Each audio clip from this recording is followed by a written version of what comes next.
relationship between product, R&D, marketing, because these relationships are basically what matters to deal with the very, very complex challenges that we deal with in our space, with our products, with our go-to-market, with our competitive environment. So I'm going to start with basically talking about product and product-driven organizations. I'd love to kind of understand from you what does the term mean to you, and whether you think product-driven organizations have a higher chances to succeed in our marketplace, the ad tech marketplace, or relevant related tech industries.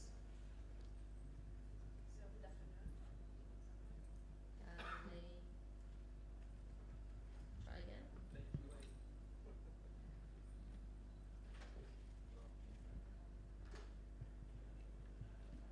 I'm the CTO of the company, so I'm sure that this move was not my best side. Hi, I'm the CTO of Digital Turbine. We are the market leader in mobile content delivery. Our customers are telecom operators that finally, or in the end, deliver the content to you, subscribers in Israel. Everybody's our customer eventually. When we sell to the telecom industry, which is a very cruel and conservative industry, we sell a product. We cannot afford to have one-off projects. We cannot afford to tailor something at the last moment and have it working like 98% of the time. It must be a very solid product that works almost 100% of the time. And this is a great challenge that we have. Hi, I'm Ophir. I'm a sales director for strategic markets for Tune. In Tune, we have products both for app developers and for the supply side ad networks agencies. I think that we are a product company. We sell technology. We don't handle media, so our invoices are saying media cost in terms of clicks, volume. So the entire organization is driven to product because we sell the product. This is our only revenue source. Being a product leading organization, meaning mainly, and I'm a sales guy, so maybe I'm talking on behalf of myself, listen to your sales guys, because they are the ones that are in daily interaction with the clients. I think within our industry, especially in the ad network space, there is a lot of adoption. Tons of things are changing. Every quarter is something else. Every year is something else. So if you don't listen and attend to your clients at 100% of your time, and on the other hand, planning for 2 years ahead, because these are the development cycles when you talk about technology, then you will lose your market in 2 years. So for us, it's a survival skill. It's not necessarily something that has to be organizationalized. Hi, I'm Yanai. I'm the VP product at Positive Mobile. We're a mobile video SSP. We allow publishers to monetize their inventory programmatically. When talking about product-driven companies, I look at it, especially in our market, as a car race. The market is so intensive and the race is so vicious. And what we need to do, we need to provide our clients and our users with the best racing car available. So it means we need to provide them with a great engine, transmission, and wheels, and everything they can have when they go out there. And looking at the product is the same thing like a racing car. So in a way, what we do, we provide our users and clients the best thing they can do, or the best product they can have in order to win this race.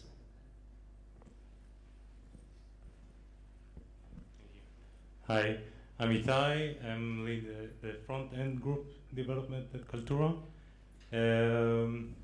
Kaltura is actually everything around video. Okay, we help also telcos to provide the OTT solution, for example, the Vodafone, and also media companies such as Disney and Warner Brothers. And of course that we are, first of all, a product company. As I said, the product is actually leading the company. I think that a good product that know to talk business with the business people, with the sales and the customers, and also know to translate them good to the R&D, and this will actually provide a good product and will lead the company forward. Thank you. Okay, thanks everyone, and thanks for also introducing yourself, although I didn't ask for it. So now we have a snapshot of the companies that we have here in the panel. So my next question is, in companies usually a bit larger than small startups, there's usually a very imminent need coming from within and also from without, from customers, to start to have basically a plan for your product, a roadmap that you can introduce and say, okay, I'm going to buy your product now, but what are you investing in? What are you going to produce in the next quarter, half year, or maybe even a year? On the other hand, in the industry that we live in, things are changing so rapidly. We have to, change our plans all the time. We have to bring to the market products, test them, and then, revert, change. We need to be agile, basically. So how do you think about both these things coming together? How can they coexist, if they can? And what's the best practice to make them coexist? So, I will start because I have to make. You must actually provide a long-term roadmap and vision, so you'll have something to sell, so customers will want to go with you to the long way and not the short way. In Kaltura, we do provide a long vision and strategy around our product. We commit. How long? Sorry? How long? A year. Forward? A year, yeah. A year, but we commit to the short term. Okay, so internally, of course, we commit to the 2 quarters ahead. Mm-hmm. The first quarter is a hard commitment, and the second one can change. Okay, we are living in a dynamic world, especially around the video business, where every month or 2 there is a new standard, a new way to deliver video, and something is being deprecated. Okay, let's take for example the Silverlight and Flash catastrophe that we had last year, and also feeling it also this year. So this is something that we must prepare to and change dynamically. I fully agree with you, Itai. I do think that a customer need to hear the roadmap for a year ahead at least. I also think that it's important internally, because in companies that not everybody is innovator and the chief innovation officer, like in small startups, the R&D team, they need to have some roadmap in their mind. Where are they going and what are they doing it for? So this is for one. Now, because of my many years in the industry, once upon a time, like 5 years ago, roadmap used to be for 2 or 3 years ahead, even in the fastest industries. Now it's 1 year ahead. This is the major change. I agree with you that currently exists. I agree about the short development cycles that has to become really, really fast, especially if we're talking about the mobile front, where Tune is a player specifically on mobile, and I think it's very hard. I'm talking as an Israeli working for an American company, and I'm on the business side, so for me it's always, let's have it next quarter, and if you can, a day earlier, and working from an Israeli kind of mindset to an American way of planning of ex-Amazon, ex-Microsoft engineers that are working in a startup, but also having those methods of development and investment in other companies and developing cycles of that. It's almost a gamble in this mobile ecosystem, especially where it moves so fast in the past 2-3 years. So you have to almost gamble in your R&D for 1 or 2 years ahead, not just the R&D, but also acquisition strategy. And on the same time to always, deliver next quarter fraud report, next quarter, something else comes in. So it's really challenging. So we do keep a very tight list in Tune of what are the main things we focus on, and we have metrics of brand choice and things that our engineering teams are using, and then outsourcing some of the budget into more features and development. But very, very challenging. Very, very challenging in our space to plan so far ahead. So there's always a tension. It's never ending between business and R&D, and everything is I totally agree with my colleagues, and especially with you, Fear. I think that the main thing is to keep the equilibrium between the long term and the short term. I think it's very easy to, when you're working on the ad tech industry and the pressure is so intense, you need to provide everyone with what they need, okay? Small things, bigger things. And the thing is that sometimes when you start working on the short-term features or the needs, that everything is you got to do it so fast. It's very important. It's very, very mandatory, and then you find yourself losing up some focus. And I think that the biggest challenge is to keep yourself in a focus. And sometimes you got to leave aside some of the features that you promised your clients and users, just in order to make sure that you can stay in the path in a way so you'll be able to stay on your working plan. So you will know that you will be in the year ahead with what you really wanted, and then you got to start thinking about, okay, what are the benefits of what I'm losing? So talking about the equilibrium here is, I think, it's the most challenging thing in this role. That's where the biggest mistakes happen. I'm sorry? The biggest mistakes happen there. Right, and this is why product, I think, and this is why I am in this role. Product is, I think, one of the most challenging roles because its role is mainly to bridge the gap between business and what they need, short-term, long-term, now, yesterday, and the roadmap, what our R&D teams, our very smart R&D teams, are developing. So in many US companies, and actually I see more and more Israeli companies as well, there's this role that is called product marketing. Sometimes it sits in the product org, sometimes it sits in the marketing org. That role is meant to basically bridge that gap, basically be in contact all the time with business, with sales, with customers, and then kind of bring in all these requirements and work with the product or program managers that write the specs and R&D to actually execute, not yet execute, but plan and then execute on a roadmap that will mean something in the marketplace. Wanted to ask if you have in your orgs a product marketing function, where does it sit, and whether you think it's something that is valuable to really bridge that gap. So I think that my company is quite unique. It's an American company, of course, with an Israeli innovation center that I run. The culture is quite unique in the sense that the CEO announced every person in the company is business-oriented, from the office manager to the best salesperson. Everybody needs to think in whatever they do about the customer and the final deal to close. So in everybody's mind, the developers, they think who will be the user and who will pay for it and how can we make their life easier. And the office manager, same. That's why the marketing organization is really very, very minimal. They just execute like events and the company blog and stuff like that. So yeah, we have a product marketing. It's under the marketing team. It usually had to communicate the product roadmap to the salespersons, to the customers, and to the entire actually organization. They also manage the pricing of the product and also help with channels, PRs, and lead generation, brand. So who's bringing in requirements? Who's bringing, what so you need to it comes also from the field? product marketing, from the product itself, okay, from the product vision, from customers. Okay, we have also big customers that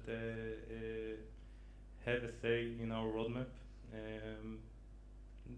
And R&D, if it's something technology that we can do stuff faster and with more. For us, we have this new role, I think, in the last 6 months.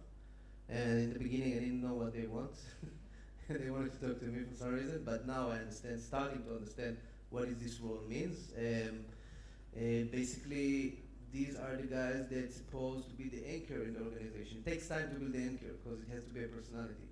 That gaps between a market, which is me, my markets, especially American company, again, working with an Israeli people who manage Indians, South Asians, Chinese, Russians, all these markets that are very hard sometimes to explain back what they need, and everyone has like different needs.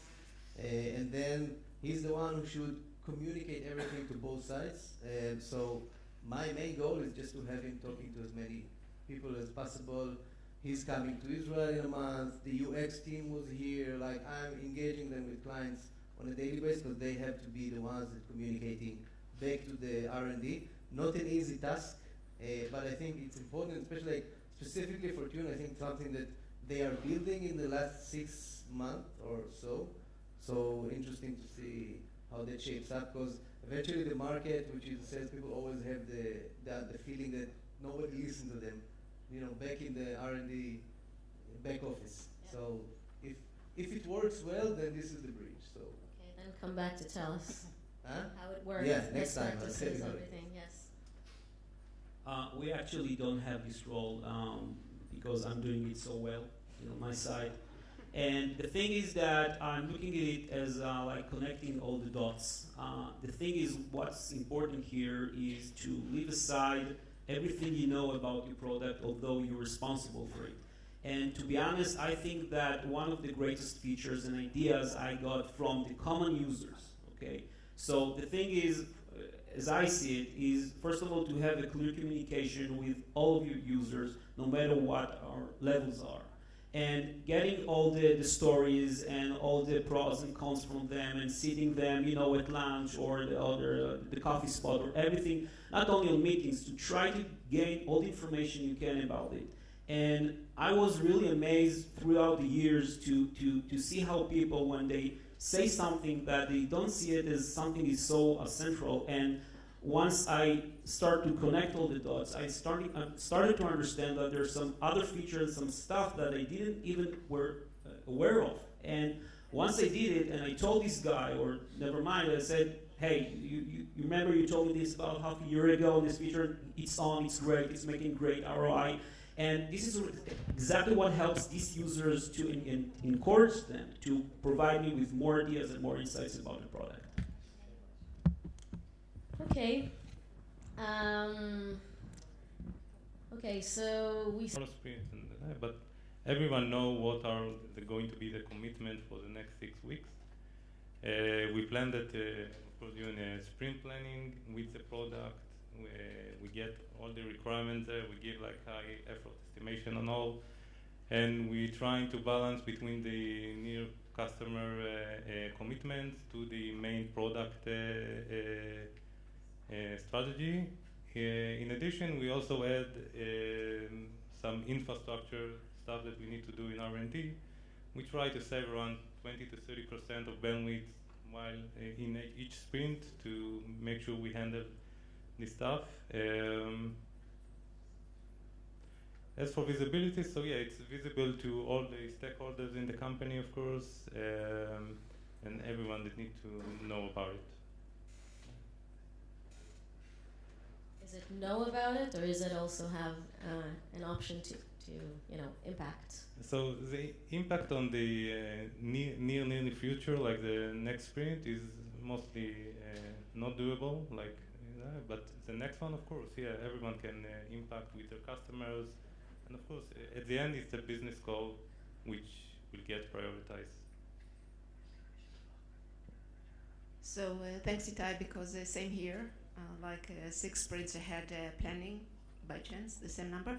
And we also try that it will be completely transparent and not on a need-to-know basis, but of course there are many people who will always say that they don't know enough, or they would have done it differently. Today, by the way, the prioritization is done by a forum with all interdisciplinary sales, marketing, the one marketing person, product, delivery, operation, R&D, of course, CTO, of course, the top level of each discipline. Everybody wants to participate in these forums to prioritize themselves.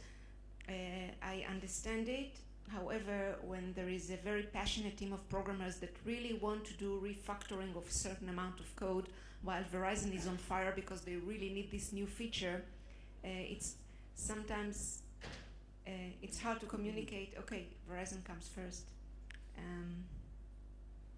Okay, maybe I shared too much information. Best practices, that's the question. I think best practices is don't go too big and be sold to someone else before you go too big.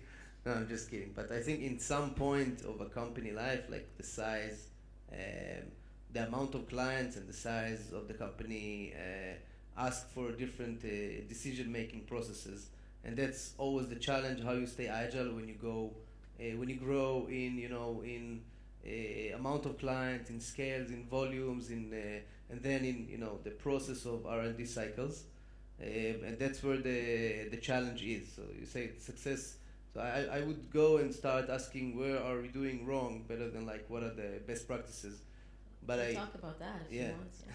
So I said don't grow too much in terms of revenue and people, because that's where it becomes challenging. But I think that best practices that I've seen, the way my American colleagues are working, is really checking, having success metrics for every new feature that is launched. And this is a very methodology work that they use, because for me is, it's like, I need this feature or else I'm going to lose this big deal, so do it now. But for them, even if they launch, they want to test each and every, they have like, and they're sending like a monthly, slides of showing we launched this product, and then after, these are our main key success factors. We won in this, we lost in this, we won in this. So the idea is to create a methodology of like launching new features and products and always check how are they being adopted, and also putting like adding inside the intercom and checking all the engagement on the clients, and giving this power also back to the account managers and the like business teams to evaluate how clients are using it and then engaging them. So making this whole process in a SaaS company is super challenging, but if you nail it right, then you're always on the line of communication with your clients and with the product team. So, it's, I guess best practices is always try to get there and to measure what you're doing, because if you don't, like, you're just putting yourself in a loop of launching new features who are important for one big client, and then the deal is not done, and then the feature is there and it's like hang on the wall with no use. So this is like the biggest challenge, I guess. On our side, we're doing what we call a reality check, because sometimes when you're dealing with the operational process all day long, sometimes you don't mind some of the stuff that you thought you had, and when you do reality check, which means it's a process of some meetings and trying to put out all the stuff we did, all the features on the products, the good stuff, the bad stuff. And then we're trying to look at the impact on the business. What was the investment? How much maintenance we need to put in it?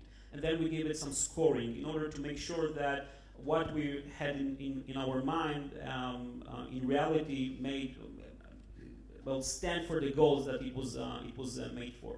But eventually what we're doing that a few months before the year ends, we're starting talking about all the trends and all the things that we would like to do. We involve everyone, and everyone's starting to throw in all the ideas and things that they would like to do, and some challenges that we need to take care of. And then what we're doing is we're looking at the impact, or we're trying to understand what will be the impact on the business, what will be the amount of investment, and then we need to start talking with the R&D about the chances of making this within a certain roadmap.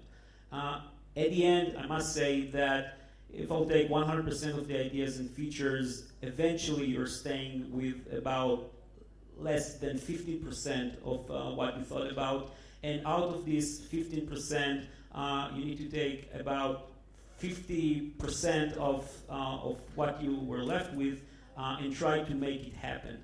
And then again, on the final stage, what we're doing is an ROI test, and the ROI test is being done by the clients, meaning that if we're going to release any feature or something or whatever, the thing is that we need to make sure that we can calculate and make sure that this is an ROI positive. And to be honest, we don't release any product or any feature unless our operative teams, the users themselves, sign and says, yeah, I'm using it, I like it, I approve it, let's use it. Okay, thank you. I have a last question, because I know we're the only ones coming behind or between the happy hour. So I want to talk, last question, about product and R&D relationships. You know, those can be very different in different companies. For me, they were very different in different companies that I was in. But you know, we know it's like love-hate relationships. There are always some tensions.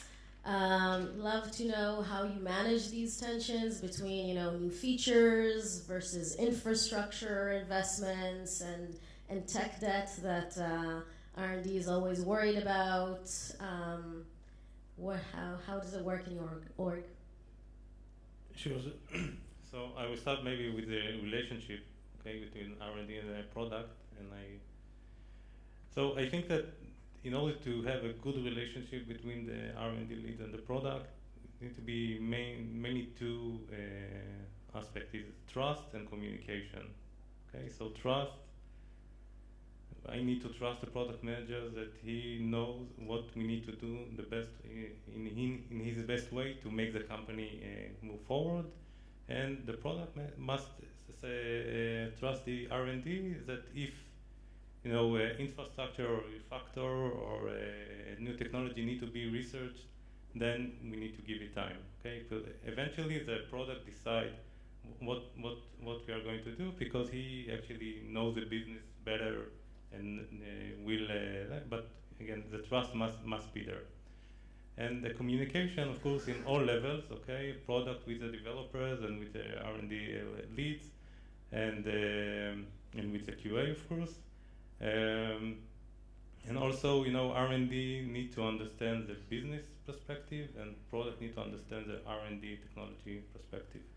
That way is the best combination. And of course, there are conflicts all the time. Okay, we live in short resources with many customers and many demands that the technology is changing, and yeah, that's a challenge. So in my company, both VP R&D and VP Product report to me. So the friendly disputes end in my desk, at my desk. And the atmosphere is that we are the management team and we all work together in a positive atmosphere on how to make it happen. Okay, so there are too many features and too few people, so can we recruit, or can we do it differently, or can we do the something else, or be creative to help each other instead of saying no. This is the atmosphere, and unfortunately it was like too successful, so now there is such a harmony that I need to kick them both and say, come on, we are not doing enough, let's do more features. So beware, don't bring it to a too perfect harmony. For me, looking outside of R&D and product, I think I would rather people to fight on stuff, because it means that they are passionate about the product. So, you know, as much, I'm sure it's not healthy for the organization, but if people fight for, if R&D and product fight for stuff, that means people care about the product, and that's, I think, most important. I just beat the shit out of them when it comes things to get done. I use a really huge club. The thing is, what Itai said, I totally agree with, is trust. If you trust your R&D, you are in a very good place. I remember situations where I came up to my R&D and said, can you do that? He said, no. And this is really awful. I mean, I really need someone that will at least, you know, trying to say, you know what, that's a great idea, let me think about it. Maybe we can, you know, try and figure it out.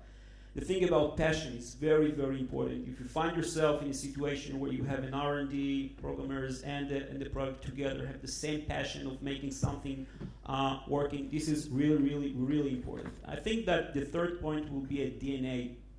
I think that a company should hire people with the same DNA or DNA that complete each other, because it's very important to find yourself in a situation where you're working all day long with some people that have the same passion, but the same DNA as you. They love stuff. They love to inspect and do the research and make, you know, everything that possible in order for it to work. I think that will be, from my point of view, will be the benefit for all. Okay, sounds good. So thanks all the panelists for explaining how you work in making programmatic video products. I think we're good. We're to the happy hour. Thank you all for coming. You're all invited to our happy hour to drink beer.